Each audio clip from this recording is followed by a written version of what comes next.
کہ جس طرح کسی چیز کو تالا لگ جائے کہ اب اس کے اندر سے کوئی چیز نہ تم باہر لا سکتے نہ اندر لے جا سکتے، تو اللہ تعالیٰ آخر میں ان کے دلوں پر ایسے تالے لگا دیتے ہیں کہ ان کے دل مردہ ہو جاتے ہیں، پھر وہ حق کے صدا سننے کے لیے تیار نہیں ہوتے، قرآن کریم کے سننے سے وہ عاجز ہو جاتے ہیں، ریاکاری ان میں ہو جاتی ہے، دکھلاوا ان میں ہو جاتے ہیں، لیکن ایمان حقیقی سے وہ محروم ہو جاتے ہیں۔ فرمایا وَلَهُمْ عَذَابٌ عَلِيمٌ، ان کے لیے عذاب دردناک ہے۔ اس میں علماء نے ایک اشارہ کیا ہے اس بات کی طرف کہ کافروں کے لیے عذاب عظیم کہا، ان کے لیے عذاب علیم کہا۔ علیم علم سے یعنی درد دینے والا، جو بظاہر میں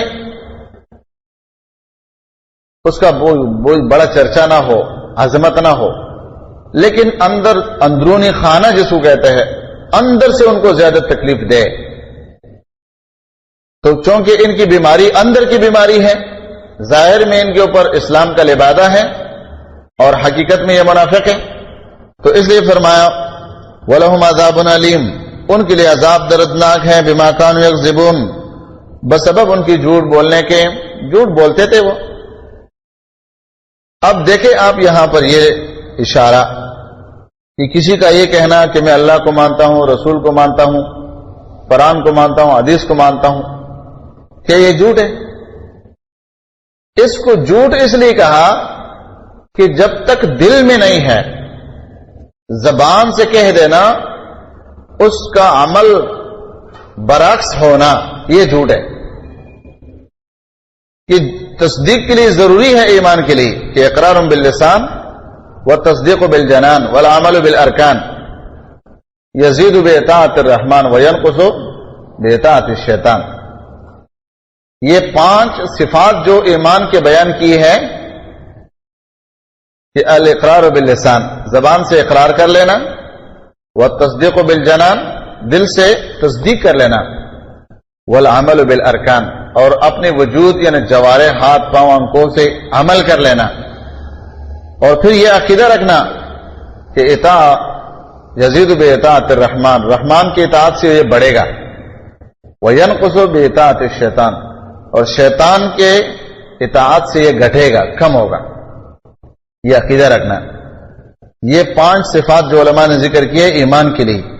اب ان بدبختوں میں یہ نہیں ہے، زبان سے اقرار تو ہے لیکن دل سے تصدیق نہیں ہے، اور عمل بالجوارح تو ہے لیکن آگے جو نتیجہ نہیں آتا ہے اس پر، نہ ان کا ایمان بڑھتا ہے نہ گھٹتا ہے، وہ اس لیے کہ اندر سے نہیں ہے۔ جب دل میں نہیں ہے تو اس کے اوپر نتیجہ نہیں آئے گا، نہ بڑھے گا نہ گھٹے گا، کیونکہ دل کا تصدیق جو ہے یہ بنیادی جز ہے ایمان کا۔ جب تک دل میں تصدیق نہیں ہے تو یہ ایمان شرعی نہیں ہے۔ اس لیے اللہ رب العالمین نے فرمایا کہ یہ جھوٹے ہیں، یہ جھوٹ بولتے ہیں، حقائق سے یہ دور ہے۔ اور ایک ہے نفاق عملی۔ نفاق عملی کے بارے میں مشہور حدیث آپ نے پڑھ لیا ہے کہ نبی صلی اللہ علیہ وسلم نے فرمایا کہ آیت المنافق ثلاثہ، منافق کے 3 علامات ہیں۔ جب وہ لڑے گا تو گالی دے گا، اور جب وہ بات کہے گا تو جھوٹ بولے گا، اور جب اس کے پاس کوئی امانت رکھا جائے گا تو وہ اس میں خیانت کرے گا۔ اذا حدث کذب واذا وعد اخلف واذا اؤتمن خان۔ اور دوسری روایت میں یہ الفاظ ہے واذا خاصم فجر، جب وہ لڑے گا گالی دے گا۔ یہ نفاق عملی ہے، نفاق عملی۔ یہ نبی علیہ الصلوۃ والسلام نے اس کی سخت وعید کی ہے، ان چیزوں سے اپنے آپ کو بچاؤ، نفاق عملی سے اپنے آپ کو بچاؤ، اس لیے کہ یہ اگر انسان کے اوپر اثر انداز ہو جائے نا، اس کا اثر زیادہ ہو جائے تو حقیقی ایمان کو پھر یہ بہت نقصان دیتے ہیں، حقیقی ایمان کو پھر زائل کر دیتے ہیں، برباد کر دیتے ہیں۔ اس لیے عملی نفاق سے اللہ کے رسول صلی اللہ علیہ وسلم نے ایک روایت میں فرمایا جو صحیح مسلم کی روایت ہے کہ اگر کسی کے اندر یہ ساری چیزیں داخل ہو جائے، آ جائے عمل میں، تو فہوا منافق خالص، وہ خالص منافق ہیں، وَإِن صَامَ وَصَلَّى، اگرچہ وہ نمازیں پڑھے، اگرچہ وہ روزے رکھے، اس کا ایمان برباد ہو جائے گا۔ اس سے اپنے آپ کو بچانا بہت ضروری ہے۔ یہاں پر یہ تیسرے گروہ کا ذکر طوالت کے ساتھ آ رہے ہیں، یہاں پر ان کے علامات زیادہ ذکر ہو رہے ہیں۔ اس سے یہ پتہ چلتا ہے کہ اسلام کے مد مقابل جو دو جماعتیں ہیں، دو گروہ ہیں، اس میں سے ان الذین کفروا یہ زیادہ مضر نہیں ہے، بلکہ زیادہ مضر ومن الناس من یقول آمنا ہے۔ اس لیے اس کا ذکر تفصیل سے ہو رہا ہے، اور ان کے جو نقصانات ہے وہ زیادہ بیان ہو رہے ہیں۔ فرمایا وَإِذَا قِيلَ لَهُمْ لَا تُفْسِدُوا فِي الْأَرْضِ قَالُوا إِنَّمَا نَحْنُ مُصْلِحُونَ، کیونکہ یہ فساد ہے نا، زبان سے ایمان کا اقرار اور دل سے انکار، یہ بہت بڑا فساد ہے۔ جب ان کو کہا جائے، جب انہیں کہا جاتا ہے کہ لا تفسدوا فی الارض، زمین میں فساد مت کرو، قالوا کہتے ہیں وہ، انما نحن مصلحون، یقیناً ہم تو اصلاح کرنے والے ہی ہیں، ہم تو مصلح، ہمارا کام تو صرف اور صرف اصلاح ہے۔ اب یہاں دیکھو کتنی یعنی صریح جملے وہ کہتے ہیں کہ ہم تو منحصر ہیں اصلاح کرنے میں۔ انما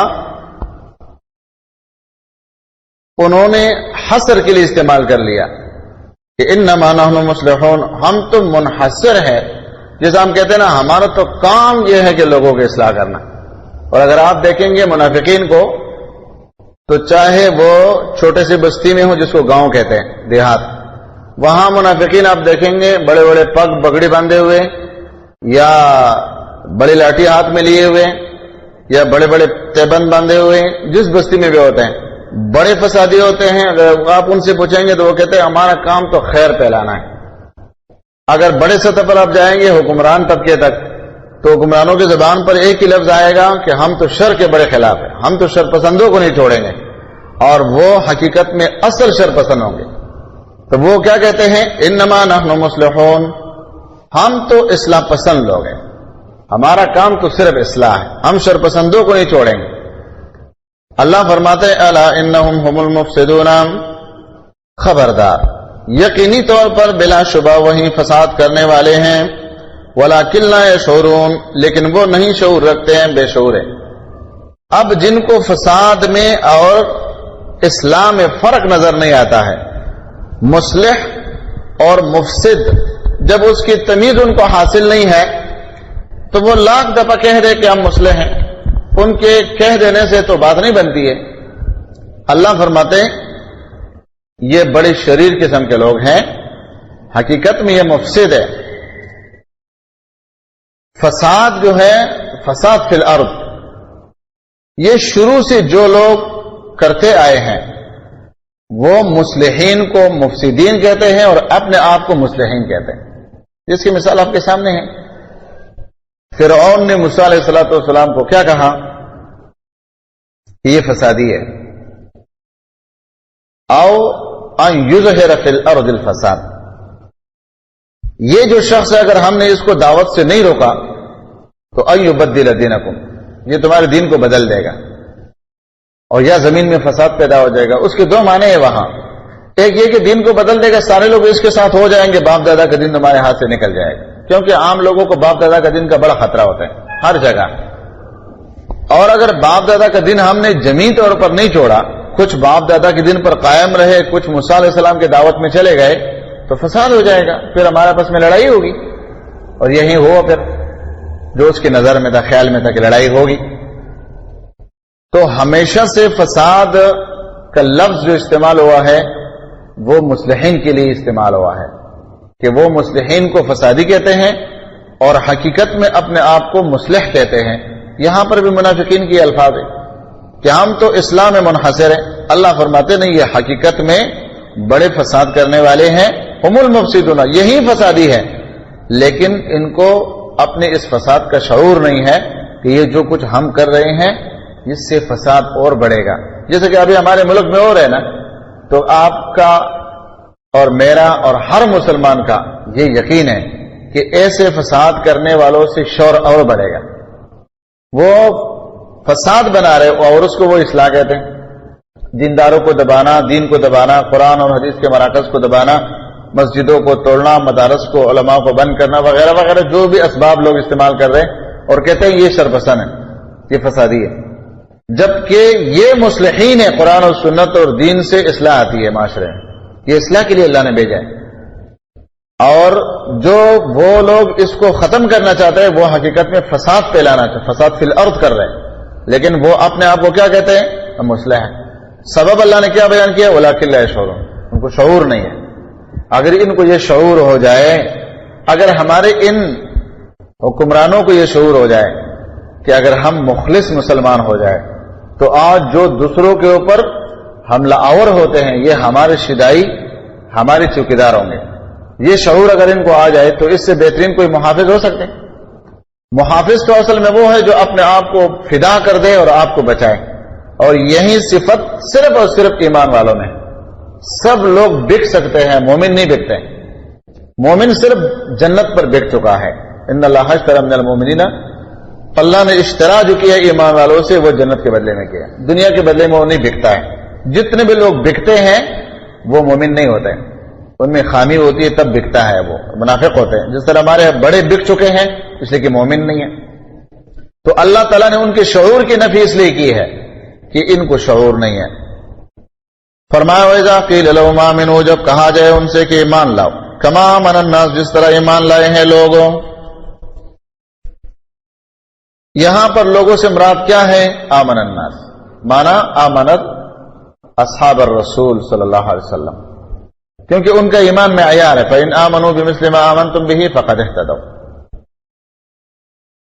جب ان کو کہا جائے کہ ایمان لاؤ جس طرح ایمان صحابہ لائے, ایمان صحابہ کو تشبیہ کما کے ساتھ ذکر کیا ہے, اور یہی اصل ایمان ہے.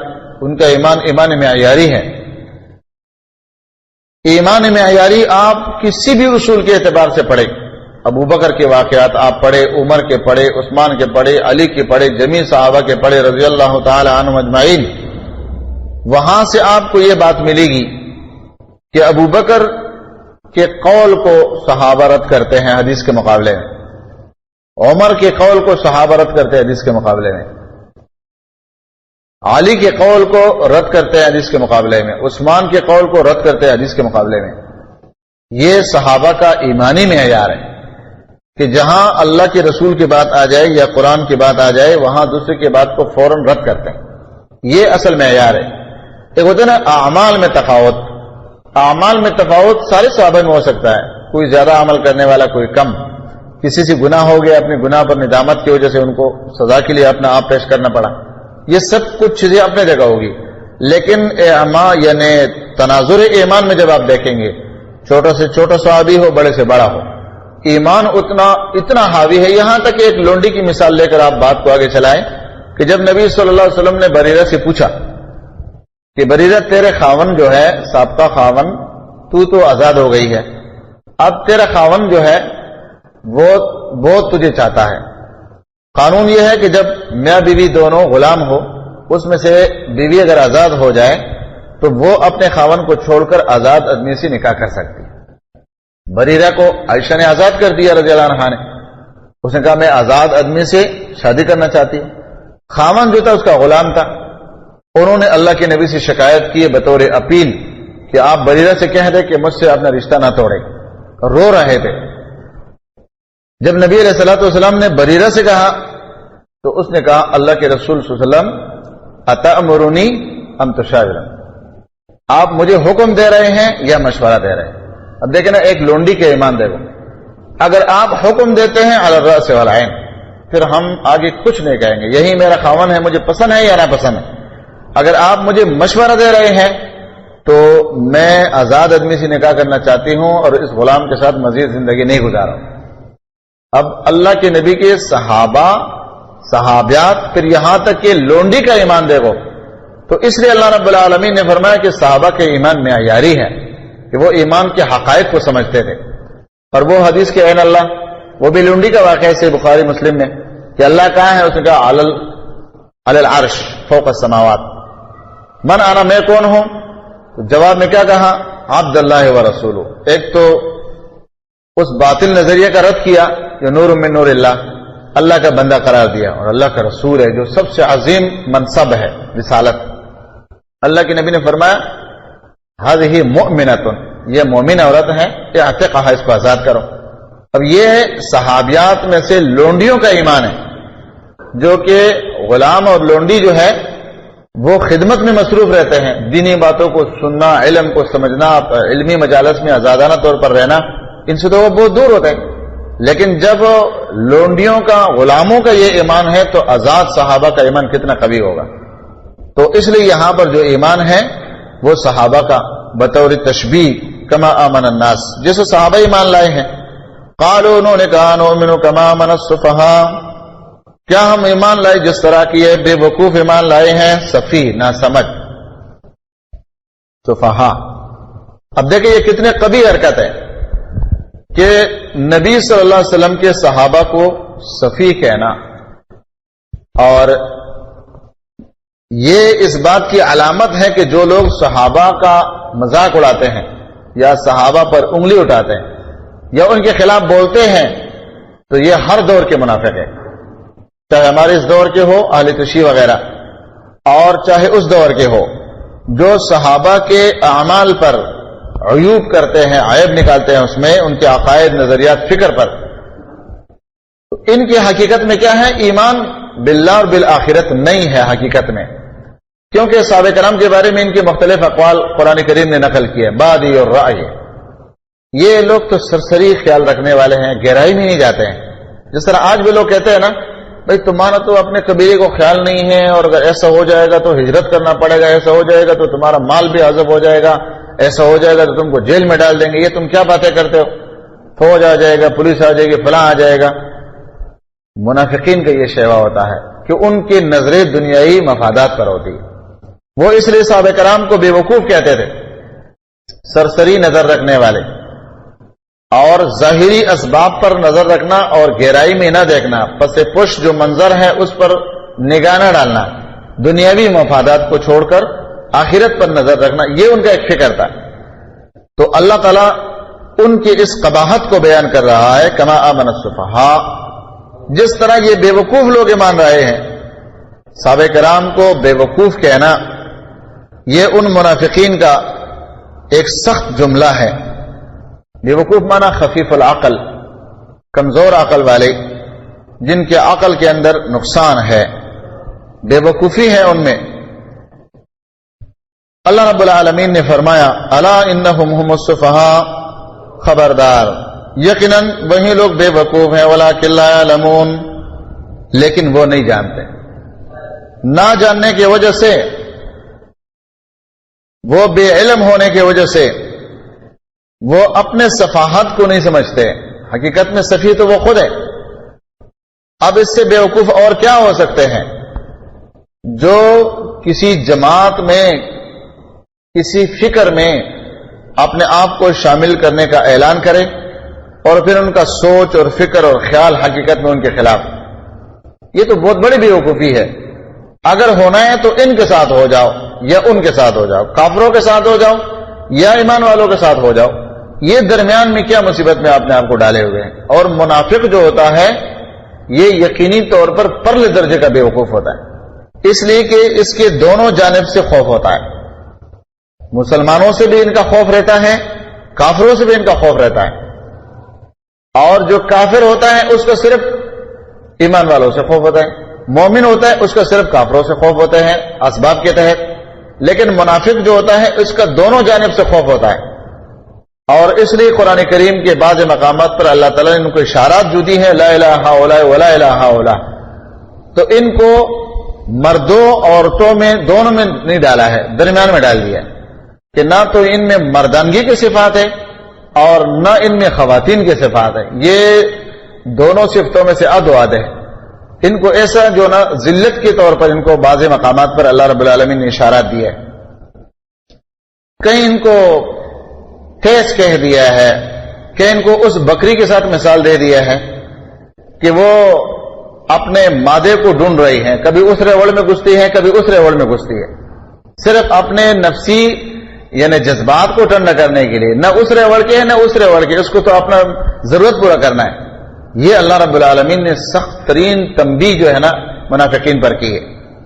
تو فرمایا کہ الا انہم هم السفہاء ولکن لا یعلمون، خبردار وہی بے وقوف ہیں لیکن وہ نہیں جانتے ہیں، ان کے علم کی جو قوت اور استعداد ہے وہ ختم ہو چکا ہے، اور اپنے سفاہت کو، اپنے بے شعوری ہونے کو وہ نہیں جانتے ہیں، جس کی وجہ سے وہ یہ دعوے کرتے ہیں کہ ہم مصلح ہیں، حقیقت میں یہ احمق اور بے وقوف ہے، اور اپنے بے وقوفی، اپنے بے شعوری کو وہ نہیں جانتے ہیں۔ فرمایا وَإِذَا لَقُوا الَّذِينَ آمَنُوا قَالُوا آمَنَّا، اور جب وہ ملتے ہیں ایمان والوں کے ساتھ کہتے ہیں ہم ایمان لے آئے۔ اب یہ ایمان کا اظہار، لقاء کرتے، لقاء ہوتے اچانک ملاقات، اچانک آمنا سامنا ہو جانا، بالاتفاق سامنے ہو جانا، اتفاقاً سامنے ہو جانا۔ تو اس وقت کیا کہتے ہیں؟ ایمان والوں سے ملاقات کے وقت آمنا، ہم ایمان لے آئے۔ وَإِذَا خَلَوْا إِلَىٰ شَيَاطِينِهِمْ، جب وہ جدا ہوتے ہیں، الگ ہوتے ہیں سرداروں کے طرف، اپنے سرداروں کے طرف، قَالُوا إِنَّا مَعَكُمْ، کہتے ہیں ہم یقیناً تمہارے ساتھ ہیں، إِنَّمَا نَحْنُ مُسْتَهْزِئُونَ، یقیناً ہم تو صرف ان کے ساتھ استہزاء کرنے والے ہیں، ان سے ہم مذاق کرتے ہیں۔ یہاں پر اللہ سبحانہ و تعالیٰ نے ان کے قباحت کا ذکر کیا کہ جب یہ ایمان والوں سے ملتے ہیں تو ایمان کا اظہار، اور جب یہ اپنے سرداروں، ان کو اللہ رب العالمین نے شیاطین قرار دے دیا، جب ان شیطانوں کے ساتھ یہ ملتے ہیں تو ان کے ساتھ یہ کہتے ہیں ہم تمہارے ساتھ ہیں، معیت کا لفظ استعمال کیا، معکم، ہم حقیقت میں تمہارے ساتھی ہیں، ان کے ساتھ صرف ملاقی ہے، ملاقات کرتے ہیں۔ اور حقیقت میں یہ ان کے سوال کا جواب ہے کہ جب ان کو اپنے لوگ کہتے ہیں، جو جس طرح دور حاضر میں ہے نا یہود نصارہ، جب کوئی مسلمان حکمران جو حقیقت میں منافق ہوتا ہے وہ ذرا اسلام پسندی کے کوئی جملہ استعمال کرے تو یہود نصارہ فوراً ان پر ٹوٹ پڑتے ہیں، ان کو تنبیہ کرتے ہیں کہ اس کے اندر شدت پسندی کے آثار ہیں، یہ دینداروں کو سپورٹ کر رہے ہیں، خفیہ طور پر یہ ان کے ساتھ ہے۔ وہ فوراً پھر ان کے لیے اظہار کرتے ہیں نہیں نہیں حقیقت ایسا نہیں ہے، بلکہ پھر جا کر کے ان سے ملاقاتیں کرتے ہیں، خفیہ میٹنگیں کرتے ہیں، اور اپنے عقائد جو ان کے اندر ہے ان کے سامنے رکھتے ہیں۔ تو یہاں پر یہ ان کے سوال کے جواب میں وہ کہتے ہیں کہ اچھا تم مسلمانوں سے مل کر ان سے کہتے ہو کہ ہم تمہارے ساتھی ہیں؟ یہ جواب میں کہتے ہیں نہیں، قالوا انا معکم، ہم تمہارے ساتھ حقیقت میں، تاکید کے ساتھ، انما نحن مستہزئون، یقیناً ہم تو ان کے ساتھ استہزاء کرتے ہیں، بس ہمارا ان سے اٹھنا بیٹھنا فقط استہزاء کے لیے ہے، ایمان کے لیے نہیں ہے، حقیقت کے لیے نہیں، استہزاء ہے۔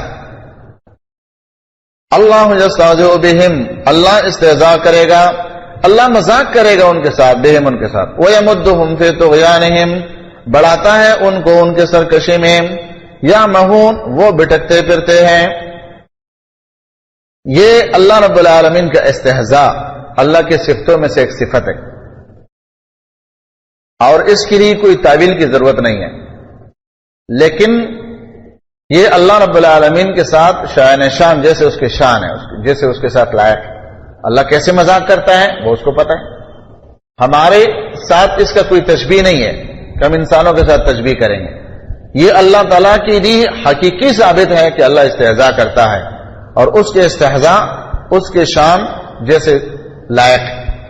آگے اس کے صراحت اللہ رب العالمین نے کچھ کی ہے قرآن کریم کے لفظوں میں کہ وَيَمُدُّهُمْ فِي طُغْيَانِهِمْ، اللہ رب العالمین ان کو ڈیل دیتا ہے، مال، دولت اور قوت اور طاقت، اور یہاں اس بات کی طرف اشارہ ہے کہ یہ بات ذہن میں رکھو کہ مال اور دولت کی وجہ سے کسی شخص کو دنیاوی سکون نہیں ہو سکتا ہے، اس لیے کہ اللہ تعالیٰ فرماتے ہیں وَيَمُدُّهُمْ فِي طُغْيَانِهِمْ، ہم ان کو ڈیل دے دیں گے، بڑا دے دیں گے ان کو طغیان میں، سرکشی میں، یعنی مال اور دولت اور افراد اور یہ ساری چیزیں دے دیں گے، لیکن ہوگا کیا؟ یا مہون، پھر بھی وہ بھٹکتے رہیں گے، ان کو سکون حاصل نہیں ہوگی کہ گویا کہ مال دولت سے سکون حاصل ہوتا ہے، نہیں، بلکہ اللہ رب العالمین دنیاوی مال اور دولت کے پیچھے دوڑنے والوں کے سکون کو اور چین کو سلب کر دیتا ہے۔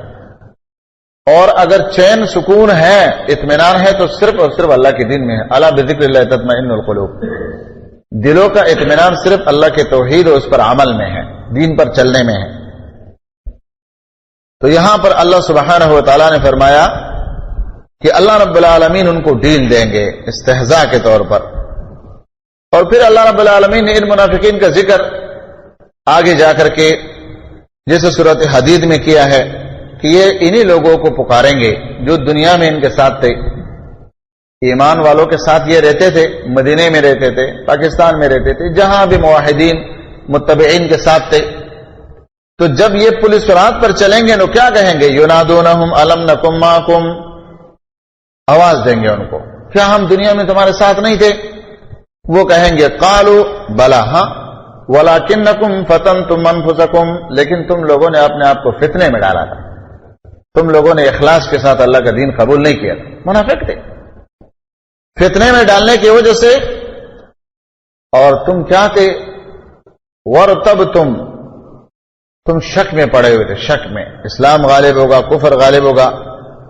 وتربصتم وارتبتم، تم صبر کر انتظار کر رہے تھے، شک میں پڑے ہوئے تھے، یہاں تک کہ اللہ رب العالمین کا دین غالب ہو گیا، مسلمان غالب ہو گئے۔ آج تم ہم سے مطالبہ کرتے ہو کہ ہمیں ساتھ لے چلو، پولیس صراط پر ہم کو بھی پار کرو، یہ نہیں ہو سکتا ہے، یہ مطالبہ تمہارا پورا نہیں ہو سکتا ہے۔ وہاں پر اللہ رب العالمین نے پھر اس کا جواب دیا ہے، فضرب لہم باب، ان کے لیے سور، ایک دروازہ، ایک دیوار اللہ تعالیٰ قائم کرے گا، جس میں اللہ رب العالمین ظاہرہ من قبلہ العذاب، باہر کی جانب اللہ تعالیٰ ان کو منافقین کو عذاب میں ڈال دے گا، وباطنہ فیہ الرحمہ، اور ایمان والوں کی طرف اس میں رحمت ہوگی، وہ پولیس صراط پر روشنی میں چل پڑیں گے، یہ کہیں گے آمنوا انظرونا نقتبس من نورکم، رک جاؤ اے ایمان والو، ہم تمہارے ساتھ تھے دنیا میں، ہم تمہاری روشنی میں سے کچھ روشنی طلب کر لیتے ہیں تاکہ ہم بھی روشنی میں چلے۔ سورۃ حدید نمبر 14 میں اللہ نے اس کا ذکر کیا ہے۔ تو یہ جواب میں کہیں گے نہیں، دنیا میں ہم تمہارے ساتھ تھے، تم ہمارے ساتھ تھے، لیکن عقیدے میں تم ہمارے ساتھ نہیں، ایمان میں ہمارے ساتھ نہیں، جاؤ، یہ روشنی ہم نے یہاں نہیں پائی ہے، بلکہ التمسوا نورا من ورائکم، دنیا سے روشنی لے کے آؤ، یہ ہم نے ورا سے لایا، پیچھے لایا، دنیا سے ہم نے لایا۔ تو دنیا میں یہ ان کے ساتھ معیت کا دعویٰ کہ ہم تمہارے ساتھ ہیں، اور آخرت میں ان کو کہتے ہیں کہ ہم تمہارے ساتھ ہیں۔ الم نکم معکم، ہم تمہارے ساتھ نہیں تھے، وہ کہتے تھے لیکن تم ہمارے ساتھ عقیدے میں نہیں تھے، نظریے میں نہیں تھے، اس لیے آج وہ معیت تمہیں کام نہیں آئے گا جب تک عقیدے اور ایمان کا معیت نہیں ہوگا۔ اس لیے ہم کہتے ہیں نا کہ اگر کوئی کلمہ پڑھتے ہیں تو کلمہ پڑھنے سے مسلمانوں کا جو اجتماعیت ہے اور فائدہ ہے یہ ان کو آخرت میں نہیں ملے گا، دنیا میں مل جائے گا، آخرت میں نہیں ملے گا۔ کلمہ فقط پڑھ لینے سے جنت کا حصول یہ نہیں ہو سکتا، یہ قانون نہیں اللہ تعالیٰ کا، بلکہ اس کے باقی اسباب لائیں گے تب جا کے یہ کلمہ ان کو فائدہ دے گا۔ اللہ سبحانہ و تعالیٰ نے فرمایا اولئک الذین اشتروا الضلالۃ بالہدی، یہ وہ لوگ ہیں جنہوں نے خرید لی گمراہی ہدایت کے بدلے، فما ربحت تجارتہم، فائدہ نہیں ہوئی ان کے تجارت میں، نفع بخش نہیں ہو سکی ان کی عبادت، ان کی وہ تجارت، بلکہ وما کانوا مہتدین، نہیں ہے وہ ہدایت پانے والے۔ تجارت میں ایک ہوتے نفع اور ایک ہوتے ہیں کہ برابری ہو جائے، نہ نفع نہ نقصان، تو یہاں تو نفع بھی نہیں ہے اور جو رأس المال ہے وہ بھی ضائع۔ تجارت کے لیے جو انہوں نے کوشش کی، مانا ہدایت انہوں نے چھوڑا، اس کے بدلے میں گمراہی لے لی، تو ہدایت کے بدلے میں کیا ملا ان کو؟ جو ہدایت تھا وہ رأس المال تھا اصل میں، اس کے بدلے میں گمراہی مل گئی، تو وہ تو بچت اور فائدہ کمانے کے بجائے رأس المال بھی گیا. تو اس لیے فرمایا کہ فما ربحت، کوئی فائدہ نہیں کیا ان کی تجارت نے، بلکہ سب سے بڑا نقصان اٹھانے والے لوگ قیامت کے دن یہی ہوں گے، جیسے کہ اللہ سبحانہ و تعالیٰ نے قیامت کے حوالے سے ذکر کیا ہے. قل ان الخاسرین الذین خسروا انفسهم واہلہم یوم القیامہ، اس بات کا اعلان کرو کہ سب سے بڑا نقصان اٹھانے والے لوگ قیامت کے دن وہی ہوں گے جنہوں نے اپنے آپ کو اور اپنے اہل کو نقصان میں ڈالا. فرمایا الا ذلک هو الخسران المبین، یہ بہت بڑی نقصان کے گھاٹے کے سودا ہے. اس لیے فرمایا وما كانوا مهتدین، نہیں ہے وہ راہ پانے والے، ہدایت پانے والے. پھر اللہ سبحانہ و تعالی نے 3 گروہ کو ذکر کرنے کے بعد 3 گروہ کو ذکر کرنے کے بعد ان کے لیے مثال لایا. مثلہم کمثل الذی استوقد نارا، ان کی مثال اس شخص کی ہے جس نے جلائی آگ. فلما اضاءت، جب روشن کر دیا اس آگ نے، ما حولہ، اس کے ارد گرد کو، ذهب اللہ، لے گیا اللہ تعالیٰ، بنورہم، ان کی روشنی، وترکہم، چھوڑا ان کو، فی ظلمات، اندھیروں میں، لا یبصرون، وہ نہیں دیکھتے. قرآن کریم میں جیسے مفسرین نے لکھا ہے تقریباً 44 مثالیں ہیں. 44 مثالیں، اور قرآن کریم میں اللہ سبحانہ و تعالیٰ نے فرمایا ہے کہ وَمَا يَعْقِلُهَا إِلَّا الْعَالِمُونَ، قرآن کریم کی مثالوں کو نہیں جانتے مگر علم والے. یہ مثال جو اللہ رب العالمین دیتا ہے، اور یہ آپ کو بھی معلوم ہے کہ مقرر جب مثال دیتا ہے تو مثال سے بات آسانی کے ساتھ سمجھ میں آتی ہے. تو فصیح اور بلیغ کلام کا، اس کلام کی علامت یہ ہے کہ اس میں مثالیں ہوتی ہیں. تو یہاں پر اللہ سبحانہ و تعالیٰ نے مثال دی. مثال ان کے اس شخص کی طرح ہے جس نے آگ جلائی، استوقد نارا،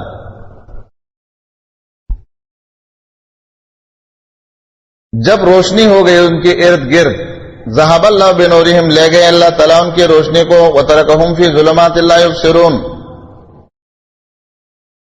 اس مثال کے بارے میں علماء کے 2 قول ہیں. ایک یہ کہ یہ منافقین کے بارے میں ہے، دوسرا یہ کہ یہ کفار کے بارے میں ہے. اگر کفار کے بارے میں ہے تو مطلب یہ ہوا کہ محمد صلی اللہ علیہ وسلم کی مثال اس شخص کے ہیں جس نے آگ جلائی، استوقد نارا، مکے کے اندر اس نے روشنی کر دی قرآن کے ذریعے سے، اپنے علمی زندگی احادیث کے ذریعے سے. اب جب روشنی پھیلنا شروع ہو گئی، مکے والوں نے مخالفت کی، ارد گرد روشنی ہو گئی نا، ابو بکر مل گئے، عمر مل گئے، عثمان مل گئے، علی مل گئے رضی اللہ تعالی عنہم اجمعین، روشنی شروع ہو گئی. لوگوں نے اس روشنی کو ختم کرنے کے لیے مخالفت شروع کر دی. مکے والوں نے اس روشنی کی مخالفت کی نا، تو ذهب اللہ بنورہم، اللہ لے گیا ان کی روشنی. مانا محمد صلی اللہ علیہ وسلم کو مکے سے منتقل کیا مدینے کے طرف، روشنی اللہ نے منتقل کر دی. اگر اس مثال کو کافروں کے ساتھ منطبق کیا جائے، ان الذین کفروا کے ساتھ، وَتَرَكَهُمْ فِي ظُلُمَاتٍ لَا يُبْصِرُونَ، چھوڑ دیا ان کو ان اندھیروں میں جو وہ نہیں دیکھ سکتے، دیکھنے سے وہ رہ گئے. اللہ تعالیٰ نے ان سے روشنی منتقل کر دی اور ان کو اندھیرے میں چھوڑ دیا. یہاں پر چونکہ فرمایا کہ استوقد نارا، الذی استوقد نارا، ایک شخص کی طرف اشارہ ہے نا، اور یہ عام طور پر یہ ہوتا ہے آگ جلانے والا ایک ہی ہوتا ہے. ماچس تو ایک آدمی لگا دے نا، فائدہ بھلے سب اٹھائے، تو آگ جلانے والا ایک ہی تھا، محمد صلی اللہ علیہ وسلم. فائدہ تو سارے صحابہ نے اٹھایا اور آج ہم بھی الحمدللہ اٹھا رہے. لیکن آگے فرما استوقد نارا، اس صیغے میں اشارہ ہے استفعال میں کہ یہ مسلسل کے لیے استعمال ہوتا ہے. آگ جو ہے وہ تو لکڑی چاہتے ہیں نا، اگر آپ لکڑی نہیں دیں گے تو بجھ جائے گا. یہی کام قرآن و سنت کی دعوت کا ہے کہ یہ نہیں ہوتا کہ آپ نے قرآن و سنت کا کام شروع کر دیا تو بس اب پیچھے ہو جاؤ، کام چلے گا. نہیں، آپ کو استوقات کرنا پڑے گا. مزید لکڑی آگے لاؤ گے تو روشنی چلے گی، آگ جلے گا. اس دعوت کو بڑھاؤ گے، اس میں تیزی لاؤ گے، افراد پیدا کرو گے، اس کے لیے مختلف کوششیں کرو گے. کوشش کے ساتھ وہ آگ آگے اور بڑھتا جائے گا، روشنی میں اضافہ ہوتا جائے گا. تو کفار نے نبی صلی اللہ علیہ وسلم کو وہاں سے منتقل کیا. ذہب اللہ بنورہم، یہ نہیں فرمایا اللہ تعالیٰ نے کہ اللہ رب العالمین نے سارے نور کو ختم کر دیا. نہیں، بنورہم صرف ان سے روشنی منتقل کر دیا، بنورہم ان سے لے لیا. وترکہم، اور ان کو چھوڑا.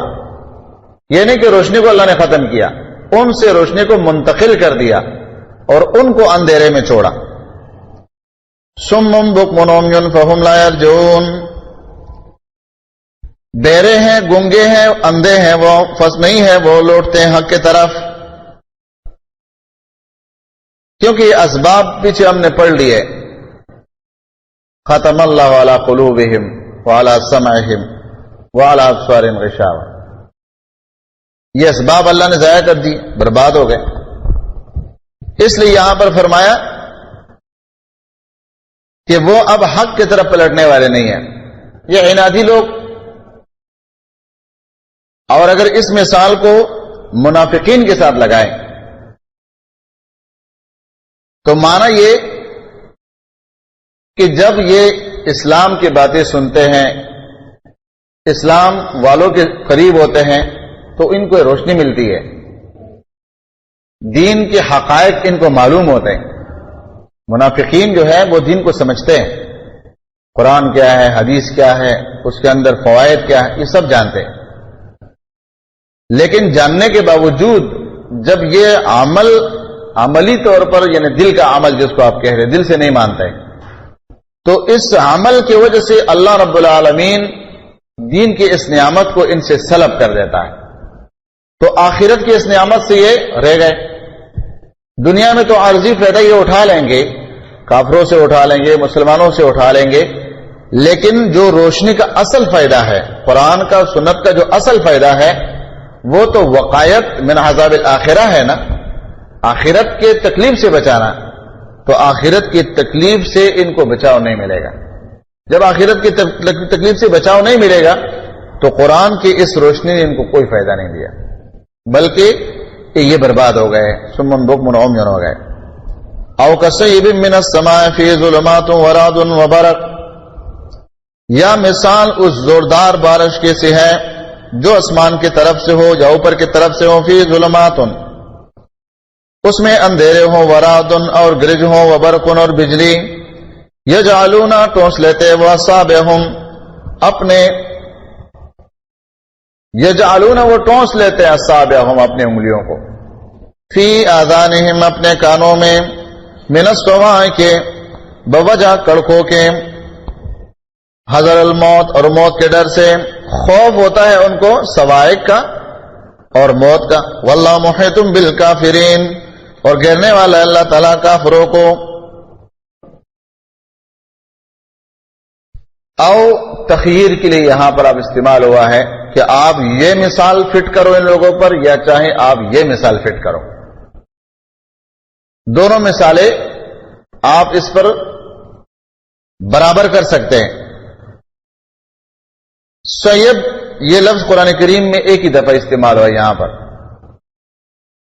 اور یہ کہتے ہیں اس موسلادھار اور تیز بارش کو جو عام طور پر، جیسے کہ ان دنوں میں کراچی میں ہوا ہے یا دوسرے علاقوں میں طوفانی بارش جس کو ہم کہتے ہیں، پھر اس میں اللہ رب العالمین نے ظلمات اور رعد اور برق کا ذکر کیا. تو اس مثال کے ساتھ کافروں کا تعلق کیسا آپ قائم کریں گے؟ مراد یہ ہے کہ اس قرآن کی مثال تیز بارش جیسے ہیں. اس کی نزول کے وقت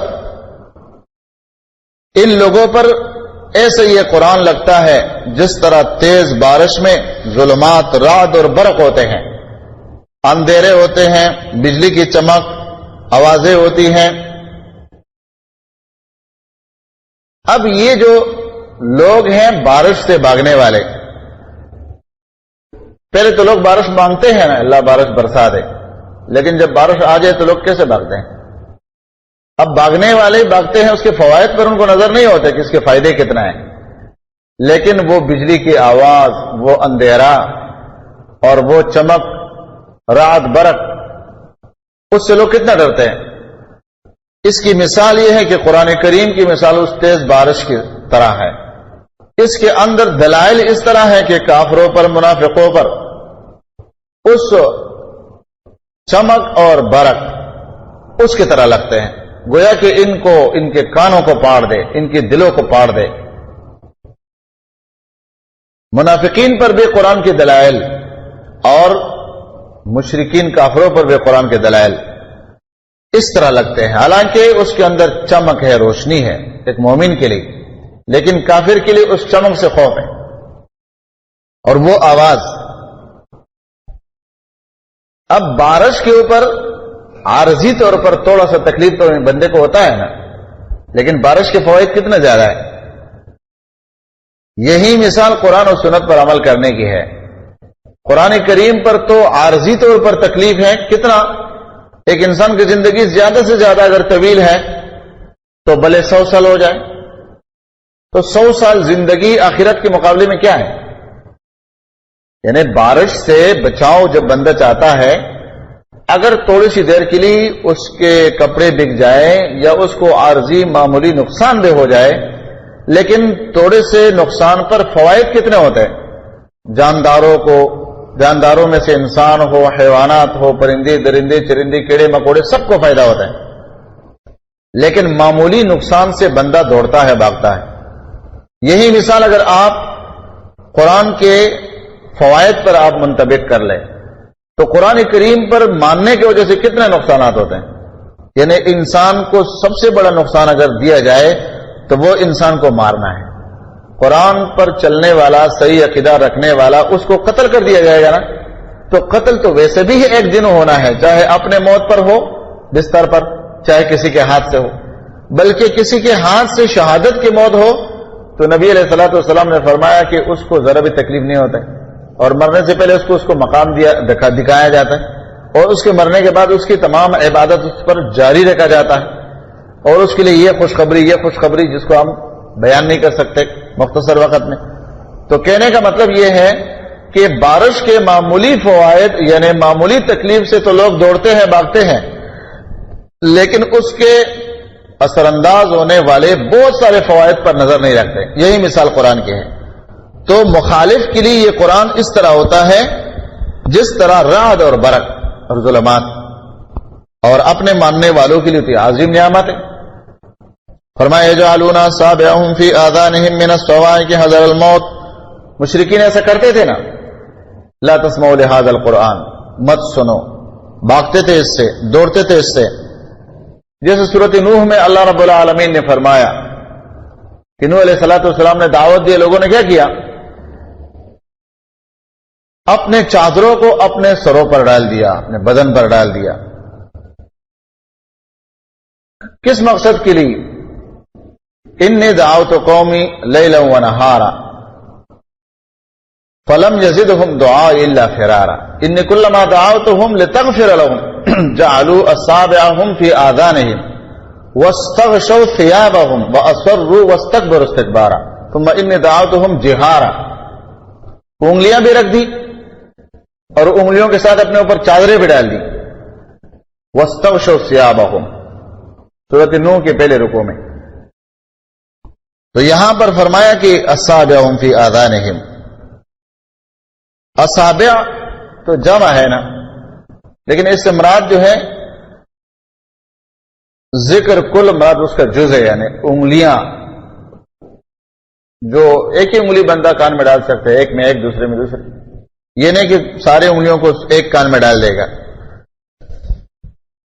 فرمایا واللہ محیط بالکافرین، اللہ تعالیٰ گھیرنے والا ہے کافروں کو۔ مانا اللہ رب العالمین کے گیر سے جو اس کی پکڑ ہے اس سے قطعاً یہ لوگ بچ نہیں سکتے۔ دنیا میں اگر اللہ پکڑنا چاہتے ہیں تو اس کی مثالیں ہمارے سامنے قرآن میں موجود ہے۔ فرعون کو اللہ نے کیسے پکڑا؟ اس کے اوپر ایک گولی بھی ضائع نہیں کیا، ایک مسلمان کی تلوار بھی اس کو نہیں لگائی، بڑی آسانی اور بہت پیار کے ساتھ سمندر کے اندر اتارا، اور پھر سمندر کو حکم دیا کہ بس آپس میں مل جا، کوئی شور شغب نہ ہو۔ جس طرح کسی کے منہ پر ہاتھ رکھا جائے اور اس کو آرام سے ذبح کیا جائے، ایسے اللہ رب العالمین نے فما بکت علیہم السماء والارض، زمین آسمان میں ان کے پیچھے کوئی رونے والا پھر نہیں تھا۔ تو اللہ رب العالمین جب گھیرنے پر آتا ہے تو اللہ کے گھیر سے کون بھاگ سکتا ہے؟ اب آپ کے سامنے ہے تاریخ اسلامی اس امت کا کہ مکے کے مشرکین کا کتنا قوت اور طاقت تھا، لیکن اللہ تعالیٰ نے جب ان کو بدر میں گھیرنا تھا تو کیسے کس انداز میں لایا؟ نہ کوئی جنگ کا وعدہ، نہ کوئی کسی بڑے لشکر کے مقابلے میں جانا، بڑے زور و شور اور دبدبے کے ساتھ آئے کہ ہم آج محمد اور ان کے ساتھیوں کو ختم کریں گے صلی اللہ علیہ وسلم، لیکن اللہ نے ان کو وہاں لانا تھا اور ان کو وہاں لا کر قتل کرنا مقصود تھا کہ اللہ سبحانہ و تعالیٰ نے بدر کے میدان میں مکے کے مشرکین کو کس طرح کھینچ کے لایا، اور کھینچ کے لانے کے بعد بہترین طریقے سے اللہ رب العالمین نے ان کو صحابہ کرام کے ہاتھوں سے اور فرشتوں کے ہاتھوں سے ان کی قوت اور طاقت کو تیس نیس کر دیا، کیونکہ اللہ تعالیٰ محیط ہے۔ محیط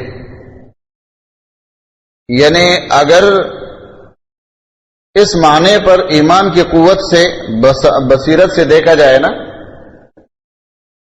تو مسلمانوں کو اللہ رب العالمین قرآن کریم میں اشارات دیتا ہے کہ اگر تم اللہ کی بندگی پر کما حق ہو اترو تو دنیا کے جتنے بھی کافر ہیں یہ اللہ کے احاطے میں ہیں۔ اب مثلا ہم کہتے ہیں نا کہ ہمارے فوج کو فلاں جگہ فوج ہے، 50,000 ہے، 1 لاکھ ہے، ان کو دشمن نے گھیرے میں لے لیے، اب یہ کتنے خطرے کے بات ہے کہ ان کے رسد کے تمام رستے بند ہو جائے، گھیرے میں ہے نا۔ اللہ رب العالمین نے تمام کافروں کے لیے کہا کہ واللہ محیط بالکافرین، جتنے بھی کافر ہیں سب میرے گھیرے میں ہیں۔ اب اللہ کا گھیرا کوئی توڑ سکتے؟ یعنی قرآن کریم کی ایک ایک آیات کے اشارے میں ایمان والوں کی ایمان کو قوت اور تقویت دینے کے لیے اور کافروں پر حملہ اور ہونے کے لیے اور ان سے بے خوف ہونے کے لیے اشارات ملتے ہیں کہ اللہ تعالیٰ جو ہے وہ کافروں کو گھیر چکا ہے، اس کی گرفت سے وہ بچ نہیں سکتے۔ اب اس میں پھر 2 باتیں ہیں، ایک تو یہ کہ اللہ تعالیٰ دنیا میں جن کو گھیرتا ہے اور دنیا میں عذاب دینا چاہتا ہے وہ اب الگ سمت ہے۔ وہ دنیا میں اللہ کیسا کرتا ہے، کبھی دنیا میں بھی کافروں کو گھیر لیتا ہے کہ دنیا میں عذاب دیتا ہے، والعذاب الآخرۃ اکبر، اور بڑا عذاب پھر آخرت میں دیتا ہے۔ کبھی اللہ رب العالمین ایسا کرتا ہے کہ دنیا میں ان کو نہیں گھیرتا ہے، سزا نہیں دیتا ہے، ڈیل دیتا ہے، اور آخرت کے بڑے عذاب میں ان کو گھیر دیتے ہیں، لیکن اللہ کے گھیر سے تو بچ نہیں سکتے نا۔ اصل مقصود جو مسئلہ ہے وہ یہ کہ جب ایک مومن کا یہ عقیدہ بن جائے کہ ہم نے اللہ کے سامنے جانا ہے اور دنیا میں اللہ کی بندگی کرنی ہے، اور جس طرح یہ دنیا ہمارے آنکھوں دیکھا ایک حال ہے جو ایک دوسرے کو ہم دیکھتے ہیں، سنتے ہیں، پکڑتے ہیں، یہ سب چیز اسی طرح ایک عالم، ایک میدان محشر لگنے والا ہے جس میں ہمارا دشمن ہمارے سامنے ہوگا۔ ہر ایک فرعون اس کے مد مقابل اس کا جو داعی تھا مقابلے میں وہ اس کے سامنے آئے گا۔ موسیٰ علیہ السلام کے مقابلے میں فرعون آ رہے، اور ابراہیم علیہ السلام کے مقابلے میں جو نمرود اور شداد وغیرہ جو بھی آ رہے، یا ہمارے محمد صلی اللہ علیہ وسلم کے مقابلے میں ابو جہل وغیرہ، دور حاضر میں مجاہدین کے بڑے بڑے کمانڈر ہوتے ہیں، ان کے مقابلے میں جو منافق اور کافر آ رہے، یہ سارے ایک میدان میں آئیں گے. یہ کوئی ایسے اندھیرے میں بات نہیں ہوگی کہ نہ کسی کافر کو پتہ چلے گا میں کہاں ہوں، نہ مومن کو پتہ چلے گا جس کے ساتھ میری لڑائی چل رہی تھی وہ کہاں ہے. ایسا نہیں ہوگا، بلکہ اللہ رب العالمین نے جہنم میں گئے ہوئے شخص کا ذکر کیا ہے، جنت میں گئے ہوئے شخص کا ذکر کیا ہے کہ وہ اگر جنت میں اپنے دنیا کے ساتھی کو یاد کرتا ہے تو اللہ رب العالمین فرمائے گا چل اس کے ساتھ کلام بھی کرو، اس کو دیکھ بھی لو. وہ ایک جنت میں ہے اور ایک جہنم میں ہے. سورۃ الصافات میں انشاءاللہ ہم پڑھیں گے. وہ فرآہ فی سواء الجحیم، جہنم میں دیکھ لے گا اور پھر کہے گا کہ کت لتردین، قریب تک کہ تو مجھے بھی ہلاک کر لیتا. اگر اللہ تعالیٰ مجھے تیرے اس نظریے اور فکر سے نہ بچاتا تو قریب تک کہ تیرے فکر میں آ کر میں بھی تباہ ہو جاتا، لیکن اللہ تعالیٰ نے مجھے بچایا. آج میں جنت میں ہوں، دیکھو خوشی میں ہوں. تو جب انسان کے سامنے یہ منظر آ جائے کہ یہ کوئی خیالی بات نہیں ہے، ایک حقیقت ہے، ایک میدان سجنے والا ہے، وہاں پر بڑے بڑے کافر اور اس کے مقابلے میں موحدین، انبیاء، صلحاء، شہداء، مجاہدین یہ آمنے سامنے آئیں گے، تو انسان کی ایمان میں بہت بڑا قوت پیدا ہوتا ہے کہ ہاں اس میدان کے لیے ہم نے کام کرنا ہے. تو یہاں پر فرمایا کہ واللہ محیط بالکافرین، اللہ تعالیٰ گھیرنے والا ہے کافروں کو. اللہ کی غیر پکڑ سے وہ خارج نہیں ہے، باہر نہیں جا سکتے، بلکہ اللہ سبحانہ و تعالیٰ نے اس شبے کو بھی زائل کر دیا ہے کہ اگر کسی کے ذہن میں یہ شبہ آ جائے جب بندہ مر جائے گا، گل جائے گا، سڑ جائے گا، نہ معلوم کہاں ہوگا، تو اللہ سبحانہ و تعالیٰ نے سورۃ قاف میں اس شبے کا ازالہ کیا ہے. فرمایا کہ زمین میں جو کچھ ہم نے ان کو دیا ہے وعندنا کتاب حفیظ، ہمارے پاس ایسا رجسٹر کتاب موجود ہے کہ وہ ہر ایک بندے کے نام اور اس کا سند اور حوالہ اور اس کا خاندان سب کچھ وہ نوٹ کر چکا ہے. وعندنا کتاب حفیظ ما تنقص الارض منهم، زمین میں یہ ہمت اور طاقت نہیں ہے کہ میرے دیے ہوئے امانت میں کچھ کم کرے، جو میں نے دیے وہ واپس دے گا، بلکہ زمین نے تو وَإِذَا الْأَرْضُ مُدَّتْ وَأَلْقَتْ مَا فِيهَا وَتَخَلَّتْ وَأَذِنَتْ لِرَبِّهَا وَحُقَّتْ، اس نے تو اللہ تعالیٰ کے امر کو کان لگایا ہے کہ اللہ کب تو مجھے حکم دے تاکہ میں تیرے امانت کو تیرے حوالے کروں. تو لہذا یہاں پر فرمایا کہ کافروں کو اللہ نے گھیر رکھا ہے، وہ بچ نہیں سکتے. یکاد البرق یخطف ابصارہم، قریب ہیں کہ بجلی اچک لے جائے آنکھیں ان کے. کلما، جب کبھی اضاء لہم، روشنی ہوتی ہے ان کو، چلنے لگتے ہیں اس میں، مشوا فیہ، چل پڑتے ہیں اس میں. وَإِذَا أَظْلَمَ عَلَيْهِمْ، جب اندھیرا ہوتا ہے ان پر، قاموا، تو کڑے ہو جاتے ہیں یا کڑے رہ جاتے ہیں. وَوَلَوْ شَاءَ اللَّهُ، اگر چاہے اللہ تعالیٰ، لَذَهَبَ بِسَمْعِهِمْ، تو لے جائے ان کے کان، وَأَبْصَارِهِمْ، اور ان کے آنکھیں. إِنَّ اللَّهَ عَلَى كُلِّ شَيْءٍ قَدِيرٌ، یقیناً اللہ تعالیٰ ہر چیز پر قادر ہیں. اللہ سبحانہ و تعالیٰ نے فرمایا کہ قریب ہے کہ جو برق ہے، بجلی ہے، یہ ان کے نظروں کو اچک لے جائے. اور پھر اس میں اشارہ اس بات کی طرف بھی ہے کہ دیکھو ان منافقین کی حالات یہ ہے کہ دین کے حوالے سے اگر کوئی چیز ان کو فائدہ مند نظر آ جائے تو فوراً اس کو کیا کرتے ہیں؟ اپنا لیتے ہیں. جیسا کہ سورۃ نور میں اللہ تعالیٰ نے فرمایا وَيَقُولُونَ آمَنَّا بِاللَّهِ وَبِالرَّسُولِ وَأَطَعْنَا ثُمَّ يَتَوَلَّى فَرِيقٌ مِّنْهُمْ وَمَا أُولَٰئِكَ بِالْمُؤْمِنِينَ وَإِذَا دُعُوا إِلَى اللَّهِ وَرَسُولِهِ لِيَحْكُمَ بَيْنَهُمْ إِذَا فَرِيقٌ مِّنْهُمْ مُعْرِضُونَ وَإِن يَكُن لَّهُمُ الْحَقُّ يَأْتُوا إِلَيْهِ مُذْعِنِينَ. اگر یہ دیکھتے ہیں کہ قرآن و حدیث میں فائدہ میرا ہے، حق سے مراد میرا فائدہ، اگر دیکھتے ہیں کہ قرآن و حدیث کے ماننے میں میرا فائدہ ہے، یاتوا الیہ مذعنین، تو آتے ہیں اس کی طرف دوڑ کر، ہاں قرآن حدیث پر بات کریں گے. ہر مخالف کا یہ عمل موجود ہے. یعنی دور حاضر میں مسلمان فرقوں کے اندر بھی یہ بیماری ہے. اگر سمجھتے ہیں کہ میرے پاس قرآن کی کوئی آیات ہے بطور دلیل، اگرچہ وہ ناقص ہو، اس کا مدعا اس میں نہ ہو، یا کوئی صحیح حدیث میرے پاس ہے یا کوئی ایک حدیث ہے بھلے صحیح ہو یا نہ ہو، لیکن وہ سمجھتے ہیں کہ میرے پاس دلیل ہے، تو وہ کہیں گے قرآن حدیث پر بات ہوگی. لیکن جب آپ گھیر لیں گے ان کو، کہتے ہیں قرآن حدیث اکیلا نہیں کام کرے گا، اس کے لیے اجتہاد ہے، قیاس ہے، فلاں ہے، پھر دوڑ کر جائیں گے. تو اللہ فرماتا ہے اگر یہ دیکھتے ہیں کہ اس میں ہمارا فائدہ ہے تو تو مشو فیہ، پھر دین پر چلتے ہیں، دین کو مان لیتے ہیں، ہاں ٹھیک ہے، لیکن جب وہ ان کے فوائد نظر نہیں آتے ہیں، وَإِذَا أَظْلَمَ عَلَيْهِمْ قَامُوا، وہاں رک جاتے ہیں، چلنے کی طاقت نہیں رکھتے ہیں پھر، کیونکہ یہ ان کو بہت مصیبت نظر آتے ہیں، رعد اور برق نظر آتے ہیں، سیب نظر آتے ہیں۔ فرمایا وَلَوْ شَاءَ اللَّهُ لَذَهَبَ بِسَمْعِهِمْ وَأَبْصَارِهِمْ، اگر اللہ چاہتا تو لے جاتا ان کے سماعت کو، سماعت سے مراد یہاں آذان ہے، آذان، ان کے کانوں کو اللہ تعالیٰ لے جاتا، ان کی آنکھوں کو لے جاتا، جیسا کہ سورۃ یاسین میں اللہ رب العالمین نے اس کی صراحت کی ہے کہ فَاسْتَبِقُوا الصِّرَاطَ فَأَنَّىٰ يُبْصِرُونَ، اللہ چاہتا تو ان کو مسخ کر دے، لَمَسَخْنَا عَلَىٰ مَكَانَتِهِمْ، ہم ان کو ان کے جسموں کو مسخ کر دیتا، مانا سامنے سے آنکھیں ہیں، پیچھے کی طرف پیر لیتا، یا جس طرح گدی ہے سر کا پچھلا حصہ، اگلے حصے کو بھی اسی طرح ہم مسخ کر دیتے، اس پر ہم قادر ہیں، ہمارے لیے کیا مشکل ہے؟ یہ بہت سخت وعید اور تنبیہ ہے۔ ان اللہ علی کل شیء قدیر، یقیناً اللہ تعالیٰ ہر چیز پر قادر ہیں۔ اللہ رب العالمین نے اپنے قدرت کا اظہار کیا یہاں پر کہ میرے علم سے، میری قوت سے، میرے طاقت سے کوئی شے باہر نہیں ہے۔ اور اس آیات میں اللہ رب العالمین نے قدریہ پر رد بھی کر لیا کہ ہر چیز اللہ کی قدرت میں ہے، بندہ جو عمل کرتے وہ اللہ کی قدرت میں ہے، وہ اپنے قدرت سے نہیں کرتے کہ تم کہتے ہو یہ خود اپنے تقدیر بنا رہے ہیں، نہیں، اللہ کی قدرت میں ہے۔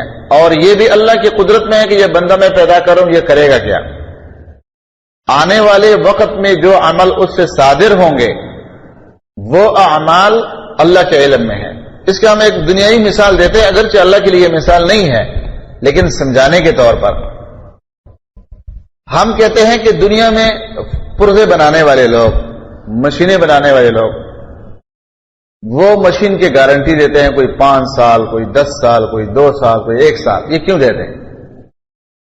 جتنا سال کی وہ گارنٹی دیتے ہیں اتنے سال کے وہ اس میں پرزے ڈالتے ہیں اپنے حساب سے کہ یہ پرزے کم از کم 2 سال چلنے والے ہیں، 3 سال چلنے والے ہیں، 2 سال کی گارنٹی رکھو۔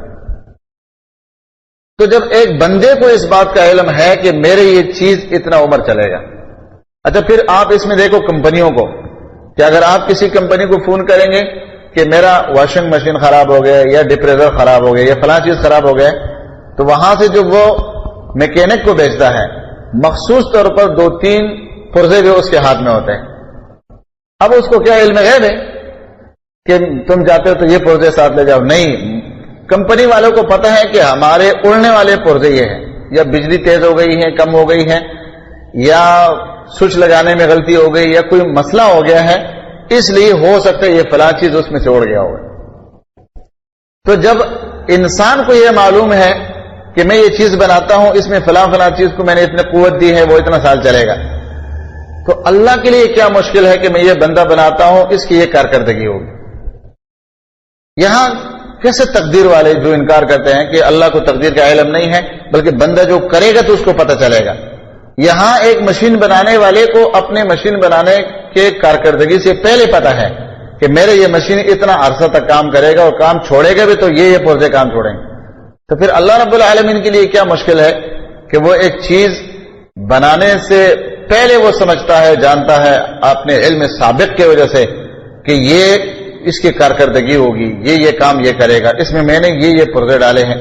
لیکن اس میں وہ جو شبہ واقع ہوتا ہے کہ جب اللہ تعالیٰ نے یہ سب کچھ کیا تو بندہ محض عاجز ہے، نہیں، فَأَلْهَمَهَا فُجُورَهَا وَتَقْوَاهَا، اس کو بتایا ہے کہ ایسا کرو گے تو اس کا یہ فائدہ ہوگا، ایسا کرو گے تو اس کا، جس طرح مشین والا بتاتے ہیں نا کہ اگر آپ اس کے ساتھ جو ہے اسٹیپلیزر نہیں رکھو گے، بجلی کم زیادہ ہوگی، اڑے گا تو ہم اس کے ذمہ دار نہیں ہیں۔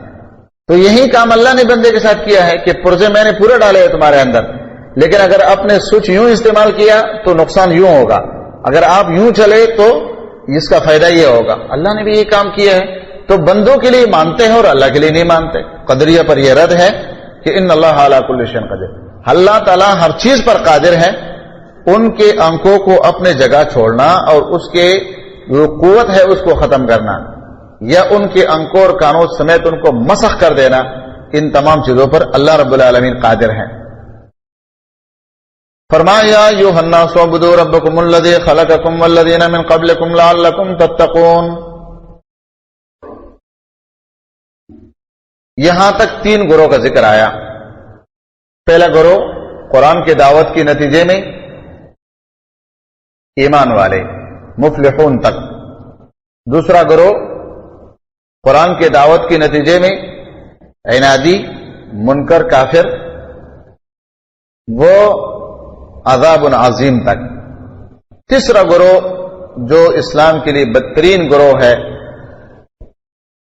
جس کو ذو الوجہین کہتے ہیں، ذو الوجہین حدیث میں 2 چہرے والے منافق، ان کا ذکر طوالت کے ساتھ یہاں تک ہم نے پڑھ لیا اور اللہ تعالیٰ نے مثالوں کے ساتھ سمجھایا. یہاں سے اب دعوت عمومی توحید کی دعوت ہے کہ جب تم قرآن کو سن چکے ہو، سمجھ چکے ہو، تو دعوت عمومی ہے. یا ایھا الناس، اے لوگو، اعبدوا ربکم. قرآن کے پہلی صورت میں ہم نے پڑھ لیا نا رب العالمین. اب اس رب کی تشریح ہمیں سورۃ بقرہ دے رہا ہے کہ رب العالمین کون ہے. وہ فرمایا اس رب کی عبادت کرو الذی خلقکم، اس کی ربوبیت پر دلائل. پہلی دلیل خلقکم، جس نے تم کو پیدا کیا ہے. رب ہے تمہارا خالق ہے، تو جب تمہارا خالق ہے تو وہی تمہارا الہ ہے. والذین من قبلکم لعلکم تتقون، اور ان لوگوں کو بھی پیدا کیا ہے جو تم سے پہلے تھے، جو تم سے پہلے تھے. یہاں اس بات کی طرف اشارہ ہے کہ ہم سے پہلے کون تھے.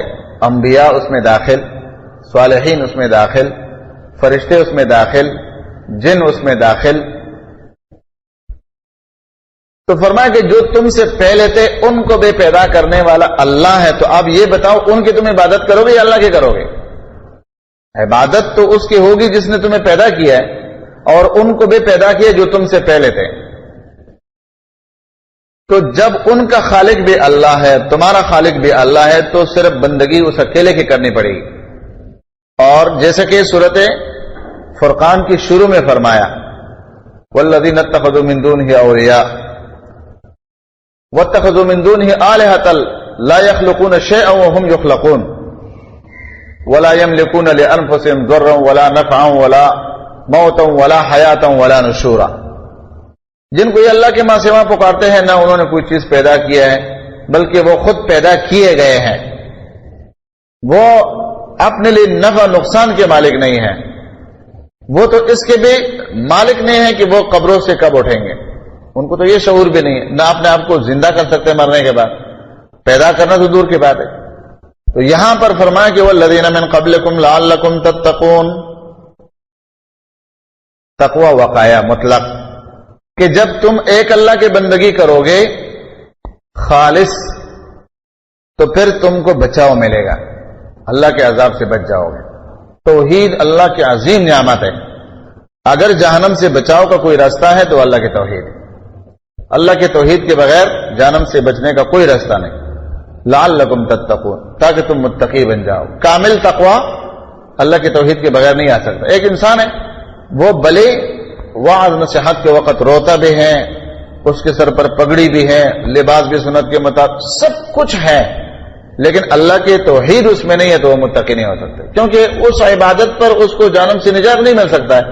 تو جب جہنم سے نجات نہیں مل سکتا ہے تو تقوی نہیں ہے، کیونکہ تقوی تو اصل وقایہ سے ہے نا، بچانا. جب بچاؤ کے لیے سب سے اہم جگہ وہ جہنم ہے کہ اس سے بچا جائے، تو اس عبادت پر وہ جہنم سے بچ نہیں سکتا ہے تو تقوی نہیں ہے. اصل تقوی توحید ہے. پہلے الذی جعل لکم الارض فراشا، وہ جس نے بنایا تمہارے لیے زمین کو بچھونا. اس پر دلائل دیتے ہیں. دیکھو پہلی دلیل تو یہ کہ خلقکم، اس نے تم کو پیدا کیا. یہ تمہارے جنس کے اندر، تمہارے نفس کے اندر دلیل انفسی ہے، تمہارے نفس میں دلیل ہے.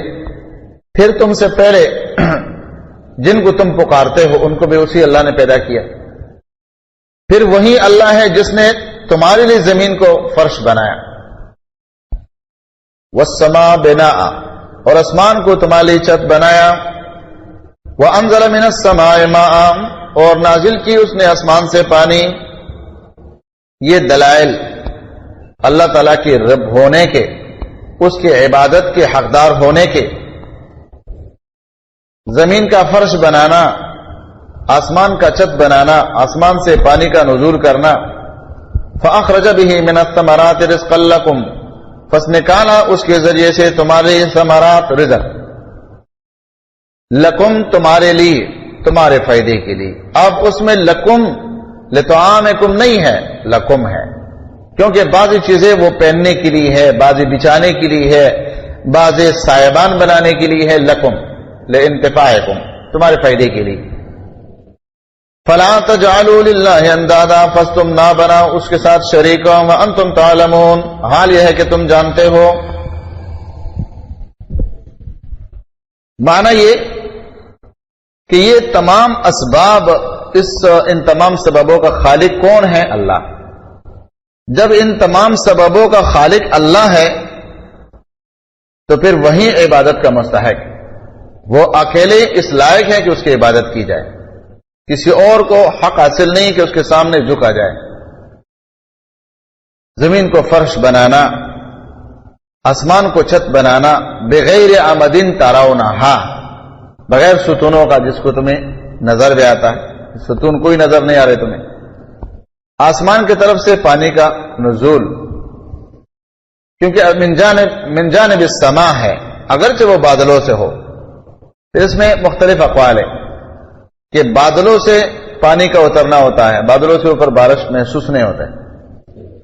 جو سائنس والے کہتے ہیں کہ سمندروں پر یہ بادلیں جا رہی ہیں، وہاں سے پانی اٹھا، اس سے ہمیں کوئی اختلاف نہیں، کیا ضرورت ہے؟